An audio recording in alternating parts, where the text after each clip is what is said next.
कहते हैं जिस दिन स्वयं महादेव ने योगी का वेश धारण कर गोकुल की धरती पर कदम रखा, उस दिन ब्रज की हवाओं में एक अनोखी दिव्यता उतर आई थी, क्योंकि कैलाशपति शिव अपने आराध्य श्री कृष्ण के दर्शन करने आए थे।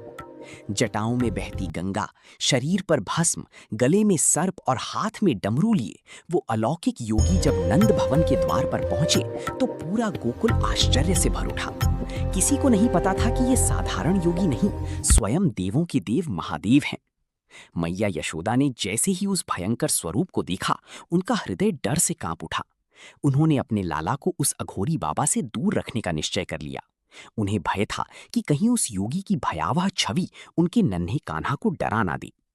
लेकिन महादेव तो केवल अपने प्रियतम भगवान की दर्शन करने आए थे। उन्होंने फोल्डेड हैंड्स के साथ कहा, यदि मुझे कन्हैया के दर्शन नहीं हुए तो मैं यहीं धूनी रमाकर 12 वर्षों तक तपस्या करूंगा। पूरा ब्रज उस योगी की जिद देखकर स्तब्ध रह गया। शिव वहीं बैठ गए, धूनी जल उठी, आकाश में धुआं फैलने लगा और वातावरण शिवमय हो गया। उधर जैसे ही महादेव लौटने लगे, नन्ही कान्हा जोर जोर से रोने लगी। जिसे संसार शांत नहीं कर सकता था, वो बाल गोपाल आज किसी अनजानी विरह में व्याकुल हो उठे थे। मैया यशोदा ने उन्हें गोद में लिया, लोरियां सुनाई, खिलौने दिए, लेकिन कान्हा का रोदन रुकने का नाम ही नहीं ले रहा था। तभी ब्रज की स्त्रियों ने कहा, लाला को सापन वाले बाबा की नजर लग गई है, उन्हें वापस बुलाइए। जैसे ही महादेव को वापस बुलाया गया, पूरा वातावरण बदल गया।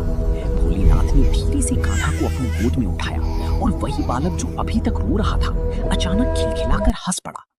उस क्षण ब्रह्मांड का सबसे अद्भुत दृश्य प्रकट हुआ। भगवान शिव अपनी ही आराध्य शक्ति को गोद में लिए प्रेम में डूबे थे और श्री कृष्ण अपने परम भक्त को देखकर आनंद से मुस्कुरा रहे थे। भक्त और भगवान का ये मिलन केवल दर्शन नहीं, भक्ति का सबसे ऊंचा सत्य था। कहते हैं उसी दिव्य घटना के बाद गोकुल में नंदीश्वर महादेव की महिमा स्थापित हुई।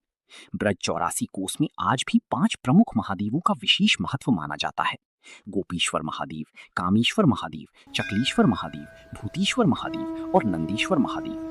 ये पांचों शिव रूप आज भी ब्रज की रक्षा करते हैं। ये कथा केवल एक चमत्कार नहीं, बल्कि उस सनातन सत्य का प्रमाण है कि जब भगवान प्रेम के रूप में अवतरित होते हैं, तब स्वयं महादेव भी भक्त बनकर उनके चरणों में पहुंच जाते हैं। और शायद इसी कारण ब्रज की गलियों में आज भी धीमे स्वर में ये कहा जाता है, जहाँ कान्हा है वहाँ भोलेनाथ अवश्य आते हैं।